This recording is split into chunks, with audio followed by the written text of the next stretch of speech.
우리 주님의 놀라운 평화가 여러분의 심령과 가정과 일터 위에 흘러 넘치시기를 축복합니다.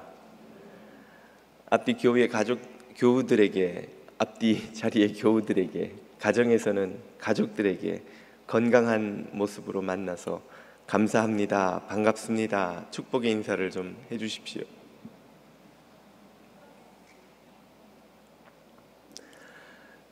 힘겨운 팬데믹의 시대 끝까지 건강하게 승리하시기를 또 주님의 이름으로 축복합니다. 젊은이들의 교회 탈출 문제는 어제 오늘 일도 아니고 한국 교회, 미국 교회를 가리지 않고 직면한 현실입니다. 한국에 다녀오신 어느 목사님 말씀을 들어보니까 교회의 절반 이상이 교육부, 청년부가 없다는 거예요. 학생이 적은 수준이 아니라 아예 부서가 없다는 것입니다. 미국 교회, 이민 교회도 사정이 별로 다르지 않습니다. 저희 교회가 속한 해외 한인 장로회의 뉴저지 노회, 이 뉴저지 지역에 있는 교회의 연합 단위죠. 노회에서 최근에 그런 시도를 하고 있습니다. 노회 안에 교육부가 없는 교회들이 많다 보니까 그런 교회들을 다 묶어서 노회가 하나의 교육부를 운영하는 거예요. 노회가 사역자를 청빙해서 온라인으로 예배를 드리면 각 교회 학생들이 개교회별로는 교육부를 운영할 형편이 안 되니 그 몇몇 안 되는 학생들이 온라인으로 예배를 드리고 한 달이나 두 달에 한 번씩 그 여러 교회 학생들이 만나서 교제를 하고 이런 방식으로 교육부를 운영하려는 시도를 지금 노회에서 하고 있습니다. 학생들도 적지만 또 요즘엔 신학교를 졸업하는 사역자 수도 크게 줄었습니다. 입학생이 없으니 당연히 졸업생도 줄 수밖에 없죠. 미국 교회도 사정이 크게 다르지 않은 듯합니다. 미국 기독교 리서치사인 바나그룹의 대표 데이빗 키네먼은 미국 교회의 18세부터 29세 사이에 20대 젊은이들이죠. 이 세대를 모자이크 세대라고 부릅니다.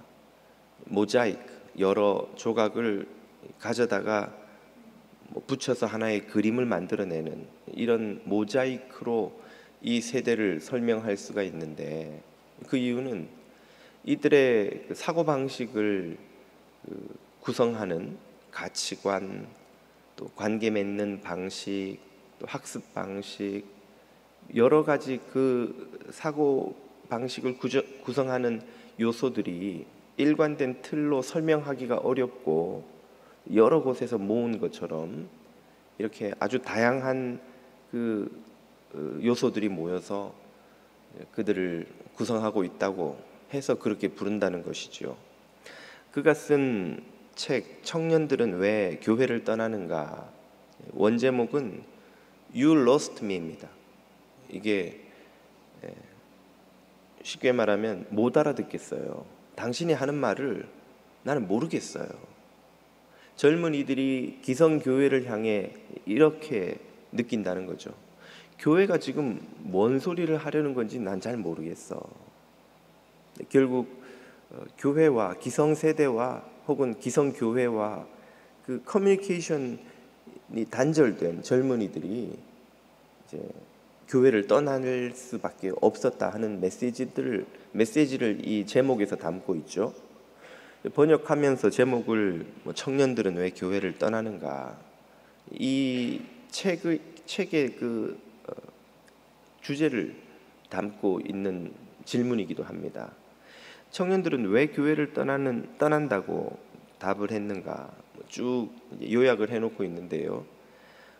기성교인들의 위선적, 배타적, 혐오적 태도 혹은 정치적 편향성에 실망했기 때문이다, 그렇게 답하는 이들도 있고, 깊이 없는 믿음이 뭔지 자신은 잘 모르겠다, 그래서 떠나는 이들도 있고, 교회에서 배워온 그 신앙과 자신들이 청년이 되면서 접하게 되는 과학적 사고방식 혹은 과학적 지식과의 충돌을 해결해 주는 곳이 없다는 말이죠. 교회는 무조건 이것을 믿으라고 하고, 사회에 나가보니 혹은 대학에 가보니 그걸 믿는 사람은 아무도 없는 것 같고, 그런데 어디서 답을 얻어야 될지 모르겠다는 청년들이 이제 교회가 아닌 세상의 목소리를 선택하는 것이죠.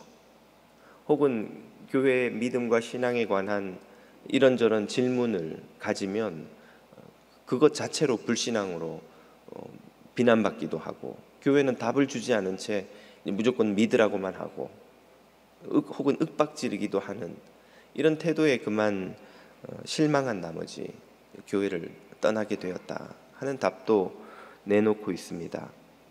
그 중에는 우리 교회가 돌아보아야 할 뼈아픈 지적도 적지 않고, 반면에 진리에 대한 무지나 편견 때문이라는 생각이 드는 답도 없지 않아 있습니다. 어느 시대에나 또 어느 세대 할 것 없이 많은 사람들이 교회로 들어오고, 또 그 중에 많은 사람들이 교회를 떠나가기도 합니다. 이 청년 세대의 교회 탈출은 우리 시대, 우리 세대가 맡고 있는 참 도전이라고 할 수 있겠는데요. 사람들은 왜 교회에 들어왔다가 다시 떠나는 것일까요? 그들을 떠나게 하는 것은 무엇이고, 그러면 남아있는 사람들은 또 왜 떠나지 않고 교회를 지키는 것일까요? 교회를 떠나는 사람들을 위해 교회가, 또 우리가 해야 하는 일은 무엇일까요? 교회의 미래는 어떻게 될 것입니까? 이런 질문 결코 한 번의 설교로 다 답할 만큼 간단한 주제는 아니지만, 오늘 본문은 그에 관한 중요한 통찰을 우리에게 줍니다. 오늘 읽은 본문은 요한복음 6장에서 오병이어의 기적으로 시작된 예수님과 무리의 대화가 드디어 결론 나는 대목입니다. 예수님은 무리에게 가르치시기를 땅의 양식을 구하지 말고 하늘의 양식을 구하라고 하셨죠. 그리고 당신이야말로 하늘에서 내려온 생명의 양식이기에 당신을 먹고 마시는 이들이 영생을 얻으리라고 선언하셨습니다. 예수님의 이 가르침에 무리는 어떻게 반응했습니까? 무리의 반응을 세 가지 부류로 요약할 수 있습니다. 그 첫 번째 반응은 예수님의 가르침을 받아들이지 못하고 결국 떠나는 이들입니다. 본문 66절을 보십시오. 그때부터 그의 제자 중에서 많은 사람이 떠나가고 다시 예수님과 함께 다니지 아니하더라. 그들은 예수님 곁으로 몰려온 사람들이지요. 요한복음 6장 초반부에 봤습니다만 오병이어의 기적을 하고 흥분한 나머지 예수님을 그들이 찾아서 배를 타고 가버나움까지 쫓아온 이들이에요. 그런 사람들 중에 적지 않은 이들이 예수님 곁을 떠나가고 다시는 예수님께 돌아오지 않았다 하는 말입니다. 그들은 왜 떠나갔습니까? 그 이유를 지난주에 두 가지로 살펴보았죠. 그 첫 번째는 예수님의 가르침을 그들이 깨닫지 못했기 때문입니다. 52절로 돌아가 봅니다. 이러므로 유대인들이 서로 다투어 이르되 이 사람이 어찌 능히 제 살을 우리에게 주어 먹게 하겠느냐. 예수님의 가르침, 나를 먹고 마시라 하는 말씀을 문자 그대로 인간이 인간의 살을 먹는 것으로, 그 비유의 메시지를 전혀 이해하지 못하고 살을 먹는 것으로 그렇게 오해하고 있다는 게 이 대목에서 드러나죠. 이해를 하지 못했으니 따르지도 못하지요. 두 번째 부류는 이해는 했으나 따르기 어려워서 떠나가는 이들입니다. 60절로 가봅니다. 제자 중 여럿이 듣고 말하되 이 말씀은 어렵도다 누가 들을 수 있느냐 한데, 지난주에 이 구절에 대해 설명을 제가 드렸죠. 여기서 어렵다는 말은 이해가 어렵다는 말이 아니에요. 다 이해는 했는데 그걸 수용하기가 어렵다는 거예요. 따르기가 어렵다는 거예요. 받아들이기가 어렵다는 것이죠. 이런 사람들도 역시 주님을 떠나갔습니다. 이 두 가지를 모두 예수님은 불신앙이라고 말씀하시죠. 64절을 보십시오. 그러나 너희 중에 믿지 아니하는 자들이 있느니라 하시니, 믿지 않음, 불신앙 안에 진리를 이해하지 못함, 진리를 이해했으나 따르지 못함이 다 포함된다는 말이죠. 많은 사람들이 여러 가지 이유 때문에 교회를 떠납니다만 그 모든 상황의 뿌리에 근본적인 이유를 찾아 들어가 살펴보면 이 두 가지로 수렴됩니다.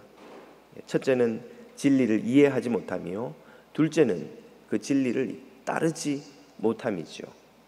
진리를 이해하지 못하기 때문에 교회는 몸담고 있으나 영원한 진리가 안 보입니다. 진리가 안 보이면 진리가 아닌 것, 본질이 아닌 것만 눈에 보이죠. 그게 뭡니까? 사람들의 모습이에요. 교회 사람들의 이런저런 허물이 많은 모습, 사람들의 약점, 문제, 실망스러운 태도, 사람들의 잘못, 다 그것이 잘못이요 허물이요 문제인 것은 틀림없으나 사람이 모인 곳에 문제 없는 곳이 어디 있습니까? 우리가 가장 안락함을 느끼는 우리 가정에는 문제가 없나요?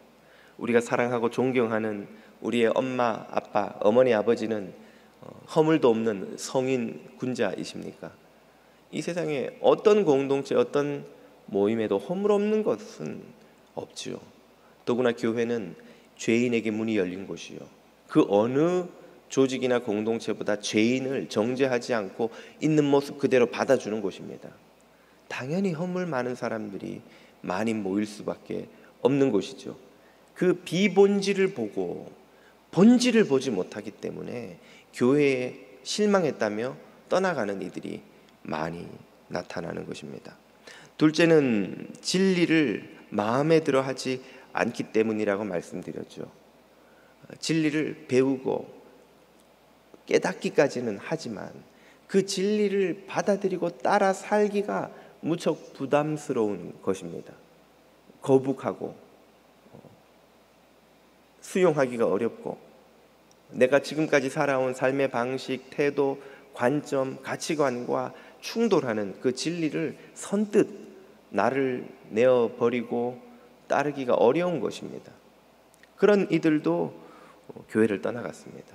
이런 것을 모두 예수님은 불신앙, 믿음 없음 때문이라고 요약하시죠. 여기서 우리는 중요한 사실 한 가지를 깨닫습니다. 세상에는 예수님이 버린 이들은 없다는 것이죠. 예수님을 버린 이들이 있을 뿐입니다. 예수님은 그 누구도 버리지 않으십니다. 그 누구도 외면하거나 소홀히 여기지 않으시죠. 그러나 예수님을 버리는 이들, 예수님을 외면하는 이들, 예수님의 부르심을 끝까지 듣지 않는 이들이 있을 뿐이라는 것입니다. 예수님의 가르침에 대한 첫 번째 반응이 불신앙으로 그 가르침을 거절하고 떠나간 것이라면, 두 번째 반응은 그 가르침을 믿지 않으나 따르지 않으나 떠나가지 않고 남아있는 것입니다. 믿지 않는데도 떠나가지 않고 예수님 곁에 남아있는 것, 이것이 두 번째 반응이죠. 예수님께서 너희도 가려느냐 묻자 제자들을 대표하는 베드로가 우리가 어디로 가겠습니까? 주님 곁에 있어야지요. 그래서 12제자를 대표로 하는 일단의 무리들이 예수님 곁에 남았습니다. 그런데 그들이 모두 예수님을 믿었기 때문에 남은 것은 아니라고 예수님이 지적하시죠. 70절을 보십시오. 예수께서 대답하시되 내가 너희 12를 택하지 아니하였느냐? 그래서 너희는 떠나지 않고 내 곁에 남았구나. 그러나 너희 중에 한 사람은 마귀니라 하시니, 섬뜩한 말씀을 주님이 하시죠. 마귀라는 거예요. 도대체 누가 어떤 사람이 거기에 있길래 당신의 제자 중 하나를 향해 그렇게 부르십니까? 71절 이 말씀은 가롯 지방에서 온 시몬의 아들 유다를 가리키심이라. 가롯 유다죠. 저는 12 중에 하나이지만 장차 예수를 팔 자러라. 가롯 유다를 예수님이 지적하셔요. 그는 떠나지 않고 예수님 곁에 남았습니다. 그러나 그는 예수님을 믿지 않는 사람이었고, 심지어 나중에는 예수님을 파는 자리에까지 나갈 그런 사람이었죠. 64절에서도 같은 말씀을 하십니다. 그러나 너희 중에 믿지 아니하는 자들이 있느니라 하시니, 누가 안 믿는다는 거예요? 이는 예수께서 믿지 아니하는 자들이 누구며 자기를 팔 자가 누군지 처음부터 아심이러라. 당신을 믿지 않는 이들이 있고 그 중에는 당신을 팔 자까지 있다는 걸 아셨다는 말이죠. 자, 그럼 가롯 유다는 예수님을 믿지도 않으면서 왜 안 떠나고 거기 예수님 곁에 남아 있었던 걸까요? 성경이 우리에게 주시는 제일 확실한 힌트는 요한복음 12장 4절에 나옵니다. 제자 중 하나로서 예수를 잡아줄 가롯 유다가 말하되, 무슨 상황이냐면 어느 집에서 예수님이 제자들과 식사를 하시는데 한 죄 많은 여인이 비싼 향유를 담은 옥합을 가지고 와서 그걸 깨뜨렸다는 말은 위에 봉인된 뚜껑을 열었다 그 뜻이죠. 옥합은 요만합니다. 크지 않아요. 손바닥보다 작아요. 워낙 그 향유가 비싸기 때문에 그걸 다 예수님 발에 붓고 자신의 머리로 그 향유를 닦아냈어요. 그것을 보자 이 가룟 유다가 말하기를, 아니 저 비싼 향유를 왜 저렇게 낭비해? 가난한 자들을 위해 주지, 헌금하지, 그렇게 말했다는 거예요. 그렇게 말한 이유가 뭐냐? 6절, 이렇게 말함은 유다가 가난한 자들을 생각함이 아니요 저는 도적이라. 그 여자가 헌금하면 그 헌금을 자기가 관리하는 거죠. 돈꾀를 맞고 거기 있는 것을 훔쳐가미러라. 여기에서 가룟 유다가 왜 예수님을 믿지 않으면서 그 곁에 남아 있었는지가 드러나죠. 자기의 이익 때문에 그랬던 거예요. 욕심 때문에 그랬던 거예요. 자기 필요 때문에 그랬던 것이죠. 그의 그런 의도, 속 마음은 그의 마지막에도 분명히 드러나지 않습니까? 그는 예수님을 무엇에? 은 30에 팔아버렸죠. 결국은 그의 목적이 돈이었다는 사실이 그의 마지막에도 드러납니다. 믿음이 아닌 이익 때문에 교회를 떠나지 않는 이들도 뜻밖에는 있습니다. 어쩌면 많을지도 모르겠습니다. 아니 우리가 교회를 안 떠나면 무슨 이익을 얻어요? 네, 헌금하면 손해지 오히려. 이민 생활을 하다 보면 교회 말고 이렇게 한인들을 만날 때가 어디에 있는가? 친교의 욕구 때문에 교회를 떠나기가 꺼려지기도 하죠. 혹은 내가 미국에서 이민 생활하면서 소수인종으로 어디 가서 이런 대접을 받겠는가? 내가 어디 가면 사람들이 날 보고 집사님, 권사님, 장로님 하며 고개를 숙이고 이렇게 대접해 주나?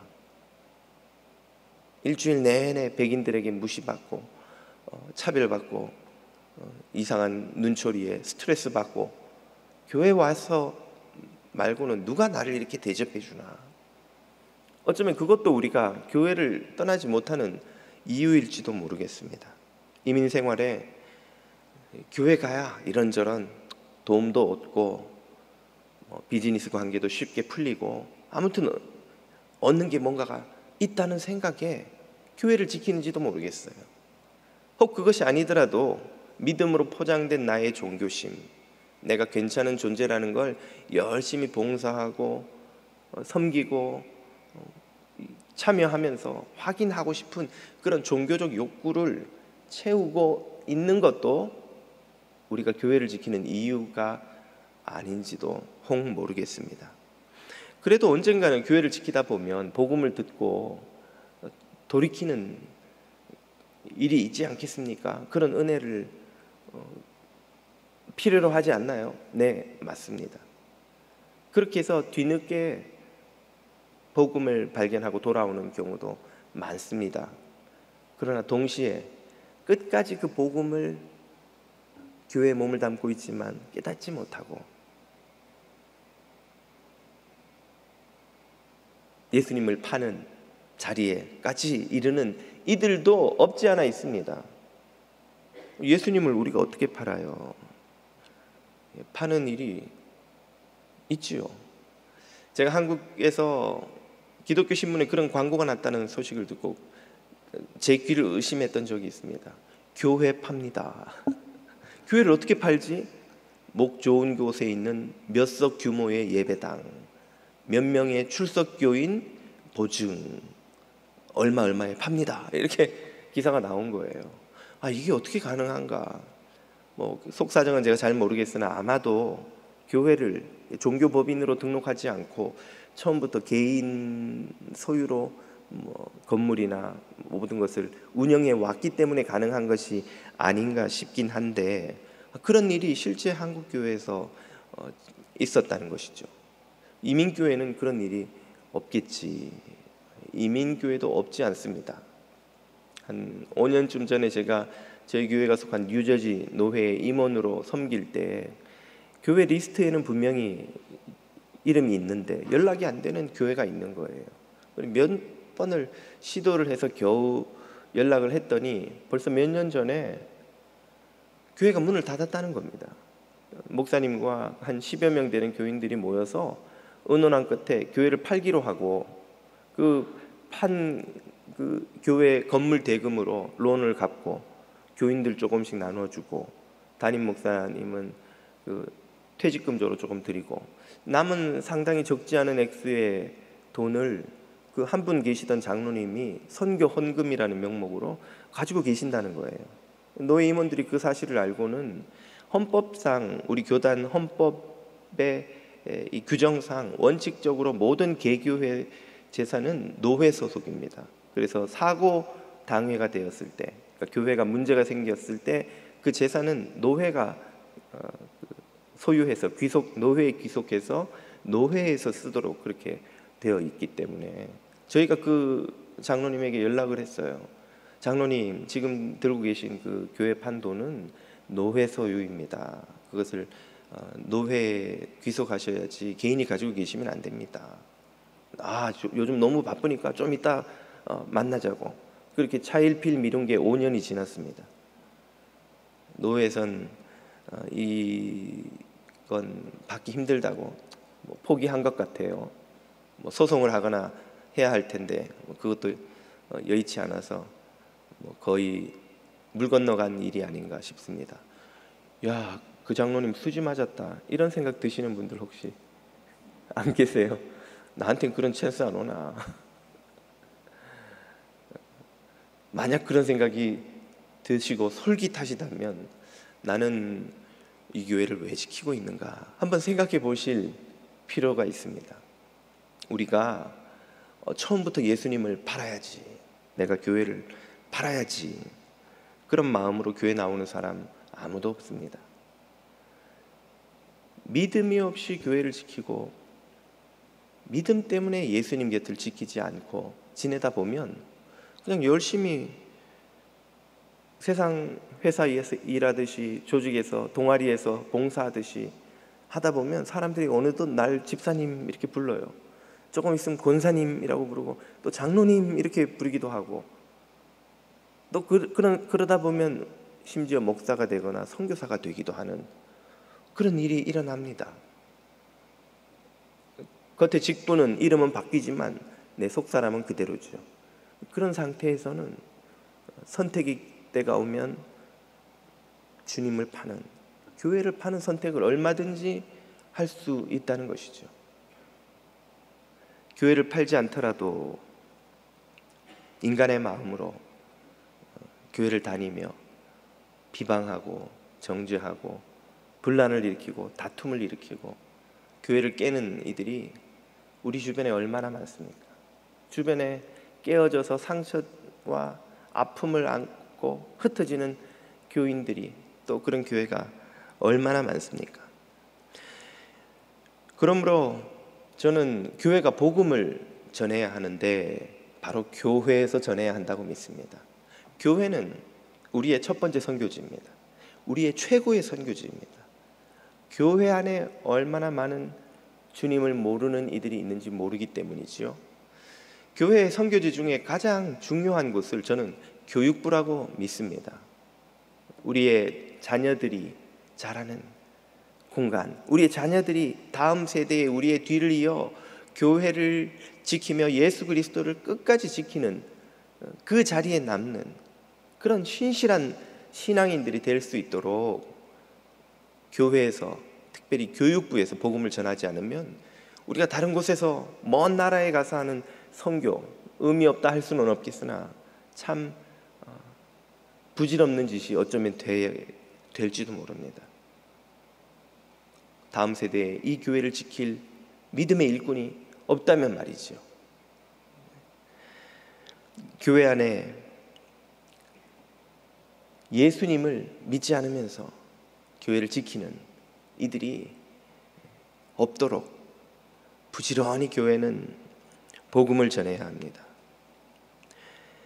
마지막으로 예수님의 이 가르침에 대한 세 번째 반응은 이것입니다. 그들은 예수님의 가르침을 이해하고 수용하고, 즉 믿고 예수님 곁에 남기로 하는 이들이죠. 본문 67절을 보십시오.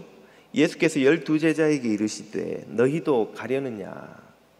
이 짧은 예수님의 질문에는 아주 묘한 뉘앙스의 메시지가 있습니다. 많은 사람이 이미 떠났다는 말이죠. 그리고 예수님은 그 상황에 아마 마음이 상처를 받으셨으리라고 저는 생각합니다. 예수님이 슬퍼 울기도 하시고 속상해 짜증도 내시고, 복음서에서 우리는 예수님의 모습을 많이 보지 않습니까? 이 대목에 예수님이 마음의 상처를 안 받았다면 거짓말이죠. 너희도 가려느냐. 이미 많은 사람들이 내 곁을 떠나갔다는 거죠. 그리고 이 짧은 질문에는 모든 시대 모든 그리스도인들이 직면한 도전이 들어 있습니다. 많은 사람들이 예수님을 떠나갔고 소수의 남은 자들에게 그들도 떠나도록 압력을 가하는, 압박을 가하는 그런 상황 말이죠.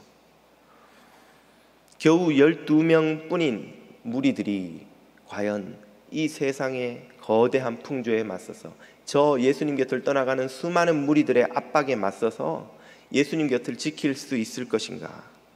오늘날 젊은이들이 직면하고 있는 도전이 바로 이것입니다. 그들은 세상에 쏟아지는 우렁찬 목소리들에 그들의 귀가 점령당한 상태죠. 세상 목소리들이 그들의 귀에 더 이상 진리가, 교회에서 배운 것이 진리가 아니라고, 교회에서 배운 것이 다 헛것이라고 외치는 그런 세상 목소리들 가운데서 정말 교회에서 지금까지 배우고 받아들여온 그 메시지가 생명의 말씀이며 진리라는 것을 깨닫고 남을 수 있을 것인가 하는 것입니다. 모두가 예스 할 때 홀로 노 하는 것이 얼마나 어려운 일인지요. 모두가 떠나는데 끝까지 예수님 곁을 지키는 이들이 있다면 거기엔 분명히 이유가 있습니다. 그 이유가 무엇인지 68절이 이렇게 말해주죠. 시몬 베드로가 대답하되 주여 영생의 말씀이 주께 있사오니 우리가 누구에게로 가오리까. 무엇이 있어요? 영생의 말씀이 어디에? 주님께 있사오니. 예수님 곁에 남은 무리들은 바로 이 영생의 말씀을 들었고 깨달았고 발견하고 붙든 이들입니다. 이것 때문에 그들은 주님 곁에 남은 거예요. 이것 때문에 그들은 주님 곁을 떠나지 않고 더 나아가 주님을 위해 나중에 매맞고 갇히고 빼앗기고 고통당하고 심지어 순교당하기까지 한 것입니다. 12제자가 모두 우리가 알다시피 순교하였습니다. 일찍 고통당하고 순교하였습니다. 오래 살아남은 요한마저도 신앙 때문에 갇혀서 수배 생활을 하며 살았습니다. 무엇 때문에? 예수님 안에서 발견한 이 영생의 말씀 때문에, 이 말씀에 생명이 달려있는 거예요. 죽고 사는 문제가 달려있는데 사람들의 시선, 평판, 압박, 세상 풍조가 무엇 그리 중요합니까? 내가 죽어버리면, 내가 영생을 잃어버리면 세상에 사라져버릴, 시대가 바뀌면 또 흐름이 바뀌어버릴 세상 목소리들이 무엇 그리 중요하냐는 것이죠. 그래서 그들은 예수님 곁에 남았던 것입니다. 그래서 그들은 예수님을 떠나지 않는 제자들이 되었던 것이죠. 오늘날 젊은이들의 탈출에는 교회의 책임도 크다고 저는 믿습니다. 왜입니까? 그들에게 바로 이 영생의 말씀을 가르치지 못했기 때문이죠. You lost me. 뭔 소리인지 모르겠어요. 그들에게 영생의 말씀을 가르쳐야 하는 우리가 그들이 알아들을 수 없는 말로 우리만 아는 독백을 지금까지 외쳐온 것이 아닌가. 그들이 이해할 수 없는 언어로 세상에 변화하는 문화와 발전하는 과학과 그들이 정말 수용하기에 너무나 벅찬 이 세상 사상의 조류들을 다 외면한 채 우리는 옳으니까, 우리는 맞으니까, 이게 진리니까 하고 우리끼리만 독백하는 이야기를 외치며 젊은이들이 알아듣지 못하게 만들어 온 것이 아닌가 하는 두려움과 반성을 갖지 않을 수 없습니다. 교회는 젊은이들에게, 그리고 모든 세대, 모든 사람들에게 바로 이 영생의 말씀을 전심전력하여 가르쳐야 합니다. 이 영생의 말씀을 그들이 발견하기만 하면 세상에서 어떤 목소리를 들어도, 어떤 소리가 그들을 압박해도, 어떤 천만인들이 그를 둘러싸 압박해도 흔들리지 않고 주님 곁에 남는 주의 제자들, 교회를 지키는 하나님 나라의 일꾼들이 될 것입니다. 저와 여러분에게 필요한 것이 이것이요, 또 우리가 젊은이들에게, 다음 세대에게 가르쳐야 하는 것도 이것입니다. 저와 여러분이 모두 이 영생의 말씀을 발견하고 이 말씀을 세상에 선포하는 주의 종들이 다 되시기를 주님 이름으로 축복합니다. 이 말씀을 먹고 배부른 이들은 비로소 이렇게 말할 수 있습니다. 69절이지요. 우리가 주님은 하나님의 거룩하신 자신 줄 알고 믿고 알았사옵나이다. 영생의 말씀을 먹고 보니 그 말씀을 선포하시는 예수님이 하나님의 독생하신 아들이요, 살아계신 그리스도 하나님의 아들이심을 깨닫게 된 것이죠. 오늘 이 고백이 있는 자들은 끝까지 교회를 지킵니다. 우리의 믿음의 선조들이 주의 몸된 교회를 지키기 위하여 순교의 자리까지 마다하지 않고 갇히고 매맞고 핍박당하고 조롱당하고 무시당하고 멸시당하는 것을 두려워하지 않았던 것처럼 끝까지 교회를 지킵니다. 교회를 드나드는 자들은 많지만 교회를 지키는 자들은 많지 않습니다. 그들이 바로 예수님께서 택하신 천국 백성입니다. 오늘 본문은 결코 길지 않은데 이 짧은 본문 안에 예수님은 두 번이나 당신 곁을 지키는 이들이 누군지를 이렇게 설명하셨습니다. 67절, 예수께서 12 제자에게 이르시되, 70절, 내가 너희 12를 택하지 아니하였느냐. 12. 당신 곁에 남은 사람이 12이라는 말이죠. 실제로는 12이 아니죠. 나중에 보면 예수님이 70인의 제자도 파송하시고 마가의 다락방에 모인 이들만 해도 120명이고 계속 예수님과 다닌 이들은 더 있습니다. 더 있는데도 불구하고 예수님은 그들 중에 12명을 대표로 뽑으셨고, 그리고 그 12이라는 수를 여러 번 강조하세요. 왜입니까? 이 10이라는 숫자의 의미 때문입니다. 전에도 한번 잠깐 설명을 드렸습니다만 12는 구약의 이스라엘 백성의 지파수가 아닙니까? 12지파를 택하셔서 하나님이 당신의 백성으로 삼으셨습니다. 그러나 예수님 당시에는 이미 12지파 중에 10지파는 사라지고 없었습니다. 아수르에 의해 북왕국이 망하면서 10지파는 이스라엘의 역사에서 사라졌죠. 남아있는 지파는 유다와 베냐민 뿐이었습니다. 그들 중에도 유다가 더 크고 대표적이었기 때문에 그 후에 아브라함의 후손들 무리는 이제 유다인으로 불리게 되죠. 그래서 우리가 지금도 주이시라고 부르는 이유가 다 그렇게 붙은 것입니다. 아무튼 예수님 시대에는 12지파 중에 10지파가 사라지고 없었습니다. 12지파는 실패한 거예요. 그 실패한 12지파를 대신하는 예수 그리스도께서 새롭게 창조하는 하나님 나라의 백성, 그들의 대표가 바로 12제자였던 거예요. 예수님이 뽑다 보니까 10명은 좀 작고 13명은 너무 많고 12명이 적절하겠는데, 그렇게 하신 게 아니고 처음부터 12명의 제자를 대표로 뽑으셨던 겁니다. 왜? 그들이야말로 실패한 구약의 이스라엘을 대신해서 하나님 나라가 이 땅에 완성될 때까지, 하나님의 뜻이 하늘에서 이룬 것처럼 이 땅에서도 이루어질 그날까지 쉬지 않고 하나님의 나라를 세워갈 일꾼이 될 것이기 때문입니다.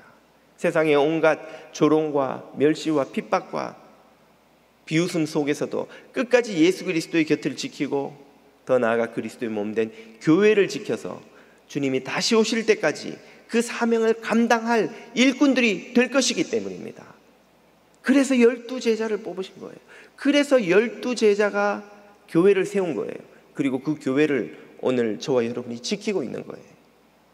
오늘 우리는 주님의 이 말씀 앞에 어떻게 반응하는 이들입니까?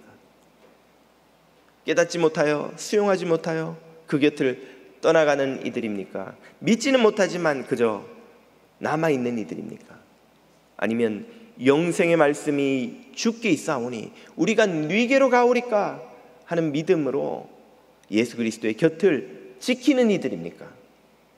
저와 여러분이 오늘도 이 아침에 예배를 드리러 이 자리에 나와 있는 것은 바로 예수 그리스도와 그의 몸된 교회를 끝까지 지키는 하나님의 백성이기 때문인 줄로 믿습니다. 저와 여러분이 그 어떤 것도 아닌 영생의 말씀을 깨닫고 먹고 배부르고 그 말씀으로 힘을 얻어 주의 몸된 교회를 지키는, 주님 다시 오실 때까지 이 사명을 감당하는 주님의 종들이 다 되시기를 주님 이름으로 축복합니다. 기도드리겠습니다. 멸망받을 죄인을 사랑하시고 택하셔서 영생의 말씀을 주시는 은혜의 주님, 예수 그리스도 안에서 영원히 이 말씀을 먹고 배불러 그 힘으로 하나님 나라 위에 사는 성도들이 다 되게 하여 주옵소서. 예수님 이름으로 기도드립니다. 아멘.